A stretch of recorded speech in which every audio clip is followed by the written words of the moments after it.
Hello, my name is Dr. Rachel Kowert, and this is me recording my South by Southwest talk so I can have it to share with you.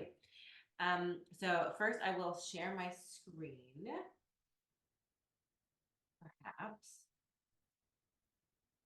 because there's always difficulties. All right, share screen. There we are. Share. Perfect.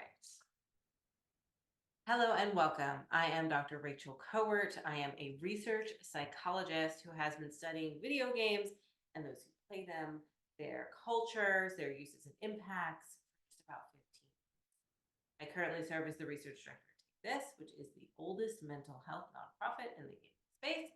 I'm also the founder of Zeitgeist, a multimedia content production studio focused on the science of culture. I'm here today to talk about something that may be a little controversial, and that is that video games are not the source of society's problems. And I'm going to be talking about why we need to stop blaming them and start playing them. I'd like to open today's talk with a challenge for you all.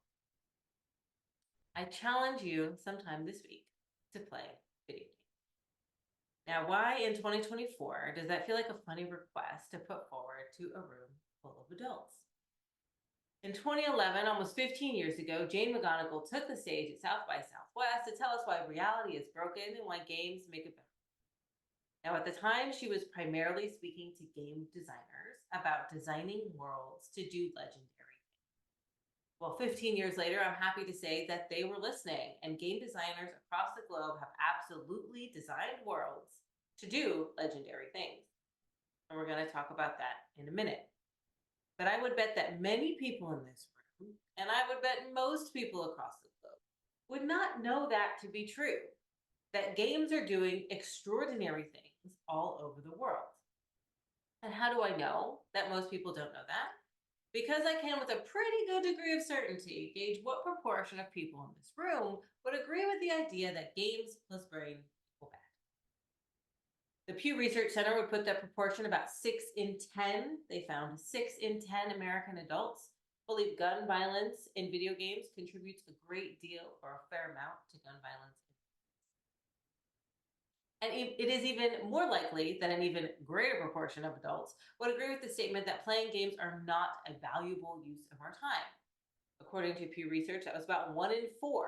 1 in 4 American adults think video games are a waste of time, certainly as adults. And when it comes to our children, we need to be very strategic and stringent. Because if we don't, angry, frowny face over there is going to become violent crime, media addiction, shortening attention spans, depression and anxiety, obesity, and lower birth rates. Yes, video games have been scapegoated as the cause for all of these things, despite the fact there is no scientific evidence to directly link video games to any of these things. And yes, you heard me right. There is no scientific evidence to directly link video games as a unique and significant contributor to any of these outcomes. So how did we get here? How did we get as a society to this idea that games, brain equal bad, rather than games plus brain equal legendary things, even though this formula is the more accurate? Now for that, we need to take a short trip down memory lane, because it is important to understand why we are here if we're going to move beyond this idea, which is my goal today for everyone. To demonstrate why blaming games instead of playing games has been doing a disservice not only to ourselves and our families, but society and humanity at large. And yes, that sounds dramatic, but I truly mean humanity. November 1975. This is the moment that many people picture when I talk about where and when our panic over video games began. 1975 was the year that Pong became one of the first commercially available video games for use. In this game, which is played on the Atari, players move a joystick to move their paddle back and forth, and you score points if you manage to hit your ball in a spot in which your competitor's paddle cannot hit it back. Digital ping pong. That's the name. Now, some would say, my father would say, What a waste of time. Others may take it one step further and say that the people who play games like this, they're vidiots, video game idiots, which is a real term that started to emerge as Pong became popularized. So a disdain for games had already begun back in 1975 for a game that retrospectively seems quite innocent, virtual ping pong. Now, games have certainly evolved from Pong. Let's flash forward 20 years or so to a game that I'm sure many of you have at least heard of, Mortal Kombat. Now, this is something that certainly got everyone very upset in the early 1990s.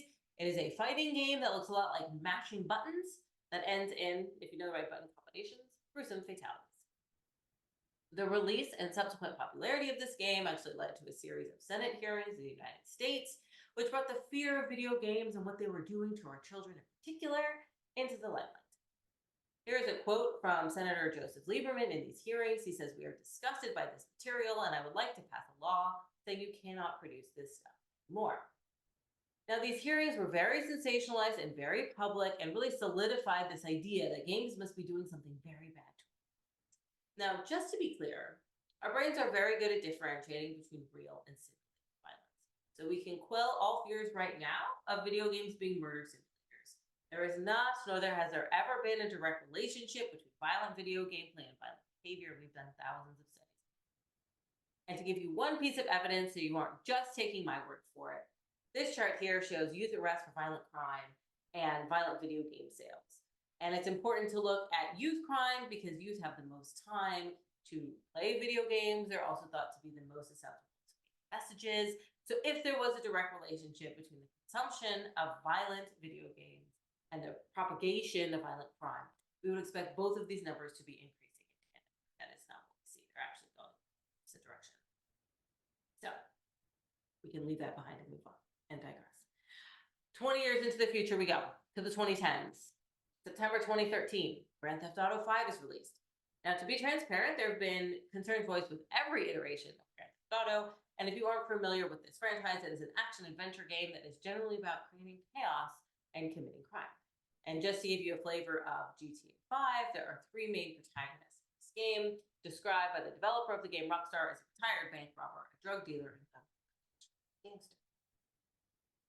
Even though this game is officially designated for adults, it is rated M for mature, which means it's designated for players 17 and older.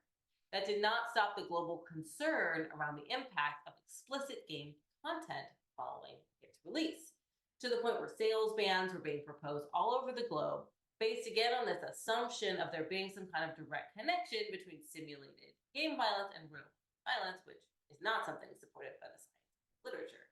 But it is reinforcing the idea that games plus brain equal bad on a global level when we continue to see headlines like this. Last stop on the train down memory lane, 15 years later. What are we seeing today? What are we seeing in the 2020s? Oh, the same headlines about the same games. In 2021, Illinois went so far as to propose a ban on selling Grand Theft Auto 5, linking it to a recent surge in in Chicago. Now, what all these examples have in common from this trip down memory lane is this fear of new technology, fear of games. And this is certainly nothing new. We've seen fears of new technologies with literally every new technology, from written language, which will cause us to cease to exercise our memory, to telephones, which will be a constant distraction.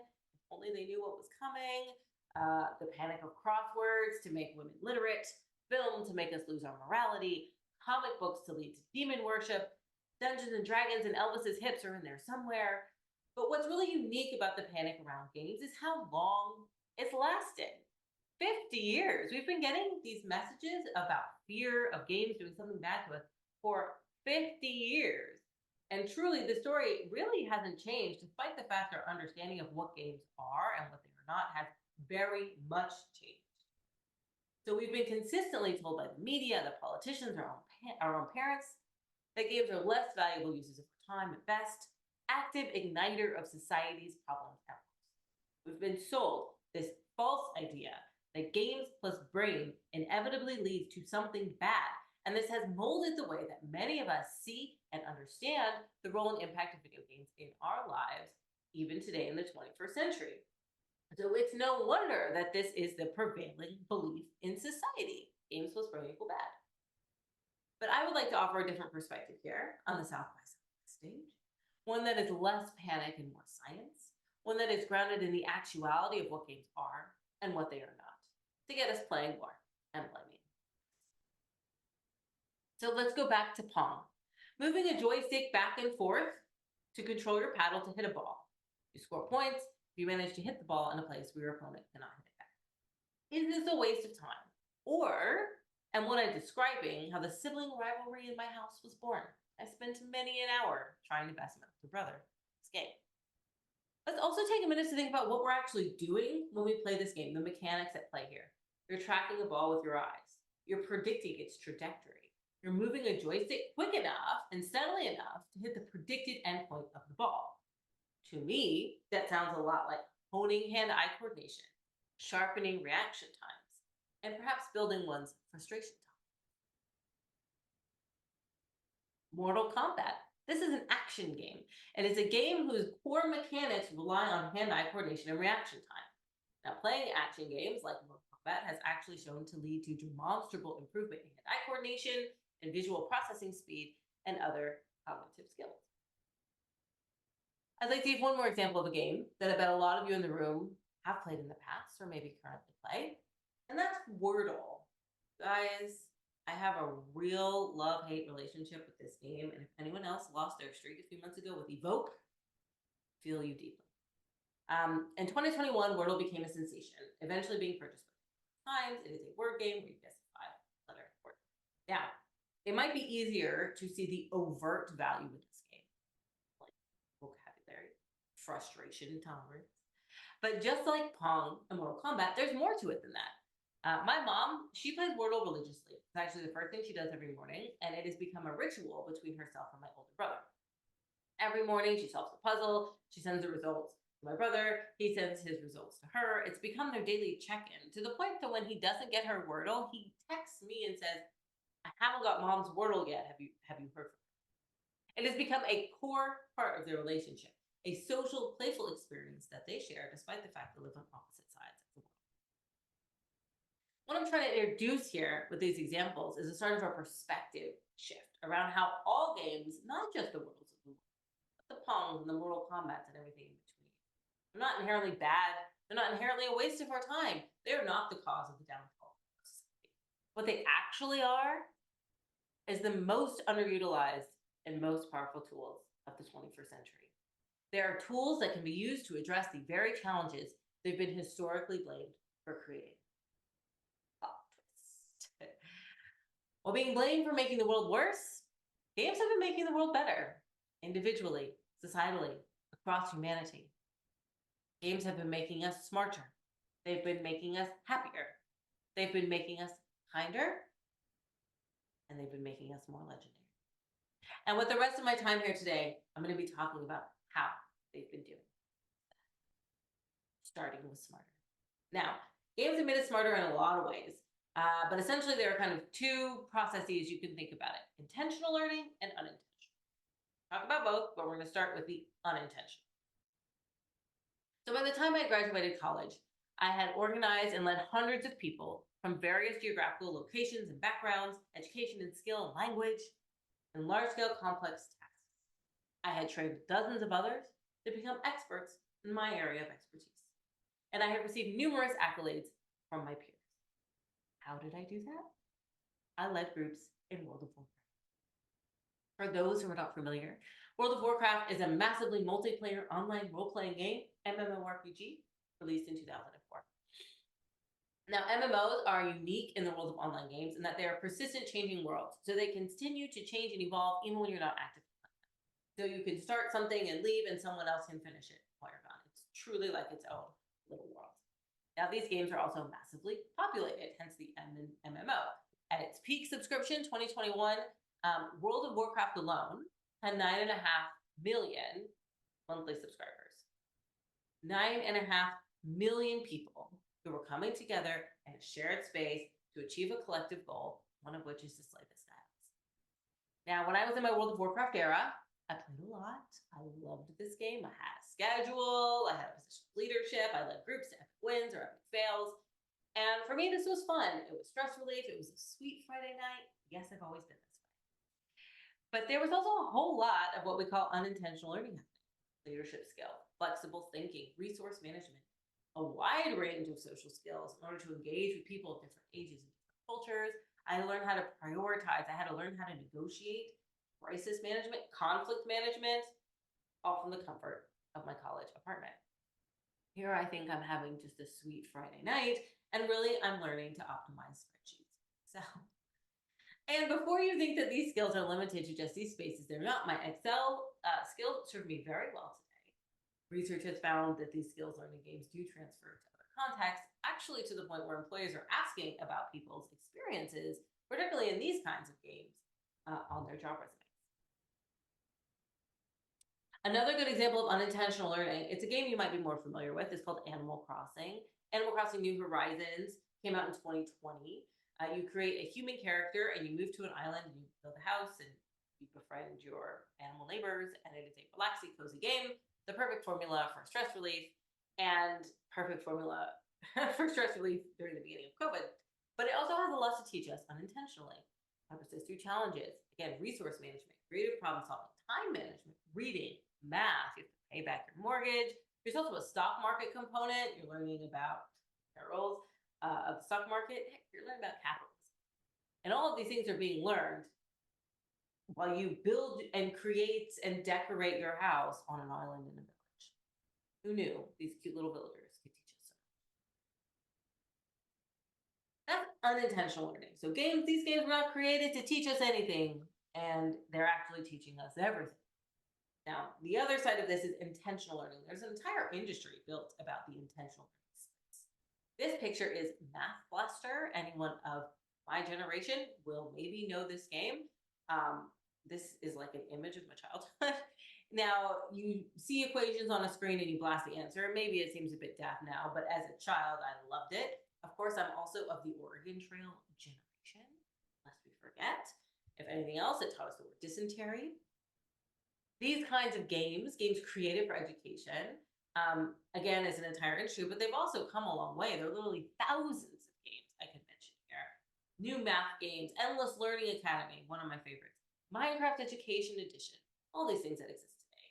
But I want to talk about one example of intentional learning that maybe is less obvious example as a game specifically created for education, and that's Fortnite. Fortnite is an online game made by Epic Games where players battle other players to be the last one standing. They also have other modes like tower defense, and they even have a creative mode. They partnered with Lego recently, Disney recently, where you have the freedom to create your own world.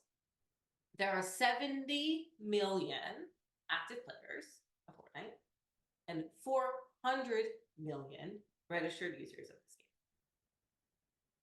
This isn't probably the educational game you thought of I was going to mention, but what I want to talk about is within Fortnite, there is a Holocaust museum, also referred to as Voices of the Forgotten, which was added to the game in 2023. 80% of Americans say they have not visited a Holocaust museum. Knowing this, designer Luc Bernard designed this virtual museum to be housed in Fortnite, featuring and highlighting people who resisted the Nazis and highlighting other historical figures in the Holocaust. And he put it into Fortnite, where there are 70 million active players. Truly revolutionary in terms of access to education and meeting people where they are. And to put this in perspective of how actually revolutionary this is, Fortnite also has a Martin Luther King exhibit. There are 3.3 million visitors per year to the MLK Memorial in Washington, D.C. 3.3 a year. On the first day, the MLK experience was in Fortnite. 8 million people attended on the first day. Games are providing new avenues to put educational materials like this in places where people already are, on a scale that we could have never imagined. So games are making us smarter, but they're also making us happier in a lot of different ways. So let's talk about them. First of all, games are fun. We are so quick to discredit the psychological importance of fun. But psychologist Brian Sutton Smith says the opposite of play isn't work, it's depression. Playing is critical to a life worth living. It's important, which is why we as humans have literally been playing since the beginning of time. This is the royal game of Ur. It is the oldest playable board game in the world, and the game rules were written on cuneiform tablets by a Babylonian astronomer in 177 BC, according to Wikipedia. Games are wonderful ways to engage in semi-structured forms of play. Now, somewhere along the line between 177 BC and today, we have lost track of the importance, the psychological importance, of fun throughout the lifespan. It's something we certainly value in childhood, we encourage for our children, but as we get older, something changes. It starts to become unacceptable, certainly to prioritize play, but also very specifically digital play. We start to see headlines like this: the relationship experts of the Today Show don't think men in their 30s should play games. Or this, an op-ed from 2021, grown men shouldn't be wasting their lives playing games. Or this, video games are for children, and if you're an adult, you should stare at a wall until you fucking die. To be fair, this is satirical, but I think it really gets it. But video games of all kinds, here are some of the ones I like here, they're not any less valuable than any other form of play, and in some ways they're more powerful. And why are games important? Why should we be having fun and playing games as adults? Because it makes us happier. But if you want to be very specific about the aspects of happiness, they bring joy to daily life. They help us relieve stress. It boosts our overall mental health. It's associated with the release of endorphins, increased creativity, and an enhanced sense of physical. Yes, for children, but also for us as adults. And social play, playing together with others, is even more powerful. It can bolster relationships. It can foster empathy, trust, and intimacy. It can loosen up social situations. It can break the ice with strangers. Why do you think those onboarding activities that we do at work always have some form of playful activity that we begrudgingly, at least I, participate in, right? It connects us. Now, speaking of the social aspects of games, games also make us happier by reducing our sense of loneliness. Loneliness is it's a state of solitude or being alone. It's a state of mind, the feeling of being empty and alone. It is not the physical reality of whether you're actually alone, although those two things can be. It's the phrase, you can be in a room full of people and still feel by yourself. That's loneliness. Now, as a society, we are currently in a loneliness epidemic. The U.S. Surgeon General published this report last year describing our epidemic of loneliness and isolation that is happening in the U.S., but true in the world. He cites decline in social networks, decline in social participation, decline in community involvement, an increase in people living alone, all as indicators of increased loneliness. He also talks about how loneliness can not only impact our psychological well-being, but our physical well-being. The lack of social connection and loneliness is associated with cardiovascular disease, hypertension, diabetes, greater susceptibility to infectious diseases, lower cognitive function, increased suicidality, increased risk for self-harm, increased depression and anxiety, and lower mortality rates. Higher mortality rates. Loneliness is tied to our variability to exist. This one is particularly poignant as we consider we're now in the first time in human history where our average lifespan is short. Enter games, specifically online games. There have been dozens of research studies that have found people who play online games are less lonely than people who do not. And there seems to be a linear relationship with time. Playing more online games, you are less likely to report loneliness. Now, this is more profound than it seems at first glance, because this research isn't about more frequent interaction that alleviates loneliness. It's about meaningful interaction. We see increased well-being from increased social connection, like talking to your neighbor or talking to your colleague, but that doesn't necessarily translate into a decrease in loneliness. So we're talking here the difference between feeling heard and being seen. And in games, players report they are seen, that the friendships they form in these spaces are meaningful and important, which may come as a surprise to some, because we've long been taught that games are less than pretty much everything else. Less important uses of our time, less quality use of our time. The social connections we make there are less important and less meaningful. But research tells a different story. While social community can be found on many different spaces on the internet, the social bonds made in games are different and looks more like this, certainly when it comes to comparing friendships made in other online spaces. Playing together is a fundamentally different social process than the other ways that we commune. Friendships between co-players tend to be close, intimate, long-lasting, unlike the loose ties characteristic of relationships made online. Research reports between 40% and 70% of game players report regularly discussing offline issues with their online friends, including things they haven't discussed with their offline friends before, indicating that the relationships that form between co-players are serving as primary sources of social and emotional support. These are close, tight-knit bonds. Now, games are able to foster the formation of close, tight-knit friendships because of the shared activity of games themselves. Having the shared experience of a game essentially emotionally jumpstarts social relationships, and they form essentially backwards. You form a foundation of trust. You know if you can trust someone before you get to know them. Whereas in traditional relationships, you get to know someone and slowly learn if you can trust them. Are you going to help me kill this dragon? I immediately trust you. And this foundation of trust forms the foundation for these close, tight-knit friendship bonds. It's also important to know that the social and emotional impact of these relationships between co-players very rarely live exclusively online. Online and offline is a false dichotomy. That will be my TED Talk tagline. These spaces are not mutually exclusive. They are fluid. We take our offline friends online. We take our online friends offline. And the effects of what happens online and offline impacts our experiences in both spaces. I think a good way to illustrate this is talking about cyberbullying. We know that being bullied online leads to vast detrimental impacts offline. But the same is true for the positive effects. What's happening online can have vast positive effects offline. The relationship building, the development of close social and emotional bonds, this translates into our offline lives, in this case in the form of reduced loneliness. We feel seen by these friends, not just a 2021 study commissioned by Roblox and done in conjunction with InternetMatters.com found that online friendships enhance feelings of belonging, driven by trust. Players feel a deeper sense of belonging and more accepted by the gaming community than they are offline. And this is just one of many studies to come to a similar conclusion. The reduction of loneliness, the creation of meaningful bonds have impacts far beyond just reduced loneliness.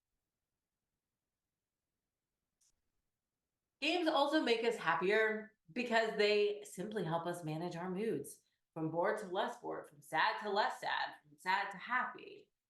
Games are so good at managing our moods that as early as 2009, they've been recommended by researchers in the field to be more formally integrated as prescriptive medicine, prescribing video games for improving mood and decreasing stress. And actually, it turns out people read that 2009 paper because in 2023, this paper came out showing that games are effective treatments for depressive symptoms. In this case, they compared playing Super Mario Odyssey with traditional cognitive behavioral training, which is typically the kind of training you get in a therapy group to treat depression. And they found that the gaming group was the only group that showed reduced clinical depressive symptoms, period. Now, this isn't to say that the traditional training is ineffective, but rather games work faster. They were more effective in the short term to increase objective well-being. Which someone who's played games their whole life, literally nothing makes me happier in the short term than slaying something with a myth. If you know, you know. If I can do this thing, I can do anything. The sense of control, achievement, power. And this sense of control, achievement, and power all transfers into all areas of our lives. We've seen this in a wealth of research studies looking at things like I said earlier, cognitive skills, multitasking, leadership, but also our self-perception and related to our self-esteem. All right, so we're smarter and we're happier and we're kinder. Rachel, have you been on the internet? I have been on the internet and I know what you mean. The internet is not always the most kind place. And while games do have their fair share of toxicity in social spaces, different talk for a different time, there is ample evidence that games have and continue to foster a kinder world. Now, this can be done through the game experience itself, but also through the social community around games, and I'm talking about both. But I'm going to start with the game itself. As an active form of media, games are very apt at instilling empathy through the narratives of games. Research has found time and again that games are particularly powerful tools for promoting emotional, psychological, and social growth. Now, one way to do this is to create a game about kindness. This is a screenshot from Kind Words. It's a 2019 game created by Pop Hannibal. In the game, you write letters to real people, and a player can anonymously request letters from other players. So in this example, it says, sometimes I feel like crying and I don't know why. And someone responded, you and me both friends. Sometimes I never figure it out. Sometimes it takes me a while to realize that something I thought was okay is actually bothering me more than I thought it would. I hope you feel. Polygon described this game as simultaneously disarming yet intense experience, which I think is the best review ever. Now, intentional engagement in positive activities, like practicing kindness or showing generosity, expressing gratitude, fosters happiness and kindness and improves well-being. Another way to build a kinder world is through empathy building, which is, again, a cornerstone of kindness. Depression Quest, another example of that. It is a 2013 interactive fiction game created by Quinn about depression. Essentially, you are presented with different descriptions in various situations, and the player chooses their response, kind of like a digital version of choose your own adventure game, and you're assuming the role of a person suffering depression, trying to navigate your daily life. Now, depending on the choices you make before, changes your ability to make choices later. So if you take your medicine or not, you have different options to navigate in order to get through your day. Now, what this game does really well is it presents a simple yet poignant understanding of what depression feels like for someone, and has the player experience what it feels like, which then can help foster empathy towards people with mental challenges, specifically depression, making it all a little bit. One more example I want to give about empathy building is Hellblade: Senua's Sacrifice. So what's interesting about this example is it was not a game created specifically to foster kindness or specifically for advocacy of any kind, like Depression Quest was, and arguably Birds. This is just a classic big release AAA game. Hellblade: Senua's Sacrifice is an action-adventure game developed by Ninja Theory. It's a dark fantasy world, and you play as Senua, and you have to navigate through the world to win the game. If it sounds epic, it's because now, the one thing I haven't yet mentioned is that Senua has psychosis. Now, in the game, they call it darkness, but the way it manifests in the game is through auditory visual hallucinations and illusions, much like someone would have if they were suffering from schizophrenia. Now, when Ninja Theory made this game, they consulted extensively with neuroscientists, with mental health specialists, and people with lived experiences to create a game that accurately reflected what schizophrenia feels and looks like, to the point where it was BAFTA award-winning, but also it became an incredibly powerful tool for empathy building. Now, they have this video they host on Steam, and I didn't want to risk playing a video with technical difficulties always. But in the video, it opens saying they've received hundreds of testimonials from players, and they wanted to share some of the comments that they received, and I want to share a few here with you now. Your game made me cry because it showed it was possible to understand me. This game fostered self-empathy, self-compassion, I showed it to those who've been enabled to be honest with and connected with people I love on a level I've not been able to before. So players are able to use the game to help others understand their experience, perhaps. And lastly, I hope those around me and my own partner can now understand the real darkness, how real the darkness can be. Thank you. The interactive and visceral experience of games are powerful tools for empathy building.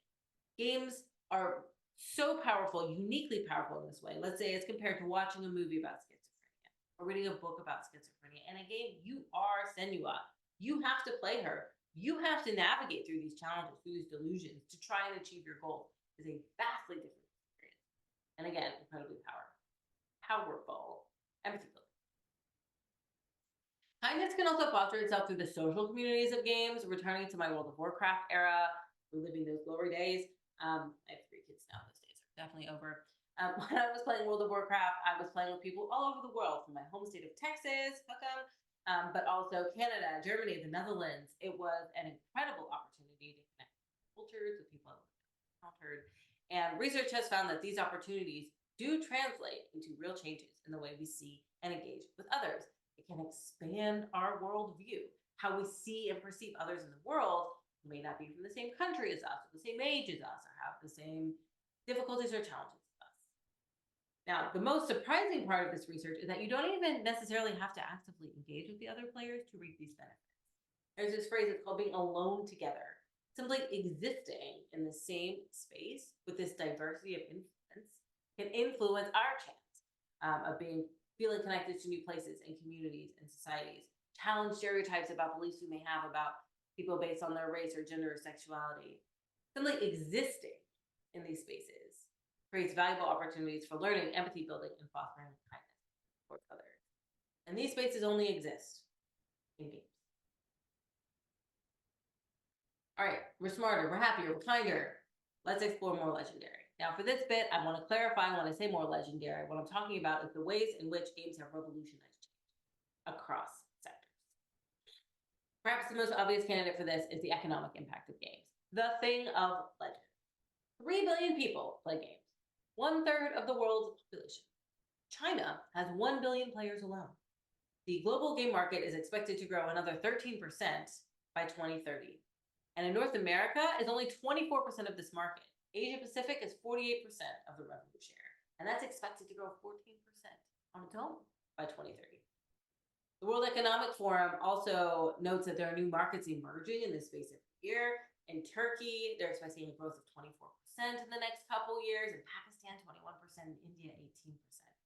And as new parts of the world gain better access to these technologies, the importance of games and the impact of games is only going to continue to grow. Revenue-wise, the video game industry is in a completely different league than any other form of entertainment. And if you actually combine filmed entertainment and recorded music, it's still bigger, about $67 billion bigger. And yes, that includes Taylor Swift. It's projected to reach about 700 billion, with a billion as a global market in 2027. Because of the sheer amount of people who play games, the size of this market, games are also a really useful platform for mobilizing global advocacy efforts and legendary. Games have actually been dubbed the next frontier for advocacy because games are really great at not only engaging people to be invested in a cause, but also furthering our understanding about the scope and importance of it. And I would like to give a few examples. Playing for the Planet is one. It is an alliance that launched in 2019 at the UN headquarters during the UN Climate Action Summit. This alliance is made up of game studies, trade associations, industry supporters who have vowed to commit various environmental commitments, integrating green activations, reducing emissions over the next couple of years. And this work has literally changed the physical composition of the Earth. And their annual event, the Global Game Jam, which seeks to implement green activations, it's been really successful at activating change. And since 2019, we've seen 120 games created, and we've seen 2.5 million trees being planted by game developers, and raising $1.5 million for wildlife and other environmental causes in the process. So it turns out, if you want to mobilize and galvanize somebody towards a mission for real, tangible goals, games are an effective. Games for Change is a nonprofit organization that supports the visibility and shared resources for serious games for change. It actually presented itself at Southwest this year, doing a panel about building futures. Every year they run a student challenge, which is a STEM competition for middle and high school students about game design and computer programming. In this competition, they provide curriculum and resources for teachers. They give them a theme. It's usually something like sustainability or climate change or overfishing, pollution, something that is a serious concern for society. And since they've launched this program in 2015, this program has benefited tens of thousands of youth, their teachers, their communities, and the wider world through their advocacy for social change. Because of games, this one organization has provided thousands of opportunities in STEM education in communities that may not have otherwise had access to that kind of enriched curriculum. They have helped promote the students' interpersonal growth and career advancement, and also drawn more attention to the most pressing issues of our time. One more example of advocacy, political advocacy. Now, when I was younger, I would have rather literally done anything, sit in a corner and stare at the wall, than engage or talk about politics. To be honest, I'm today. And while there's many reasons for younger people to be more politically motivated, we can look to games, at least part of this change. In 2020, AOC, Alexandria Ocasio-Cortez, Senator, House Representative, took to Twitch to play Among Us, a very popular social deception game to engage audiences in politics. And she was widely successful, leading on games as culture. She took a bit of lighthearted lying and deception to mobilize an audience of 700,000 viewers to tune in and hear her colleagues speak about the political topics of the day while murdering each other in Spain. And the live stream was the third most popular live stream ever to happen on Twitch, and it was her first stream. Now, does this actually translate into votes? There's no hard data either way, but what's clear is that people showed up and they were listening and they were engaged in spaces that they have not previously been approached in or engaged before. I even turned up and I live in Canada. Games as a cultural touch point. They can be used in unexpected ways for advocacy, even for things that may seem so far away from something they could be used for, like political advocacy. Relatedly, games have also revolutionized science, citizen science to be specific, which is a phrase that refers to scientific research being conducted with participation from the general public. I want to point out one example in particular, which is borderland science. Researchers at McGill in Canada were having difficulties to get people to volunteer in their research project, which involves sitting at a table to sequence microDNA.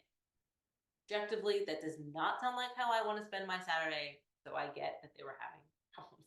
But the researchers had an idea. They connected with Massively Multiplayer Online Science, which is in Switzerland, and Gearbox, which is a game studio that makes a game called Borderlands, which is like a space western fiction fantasy. And together they created Borderlands Science.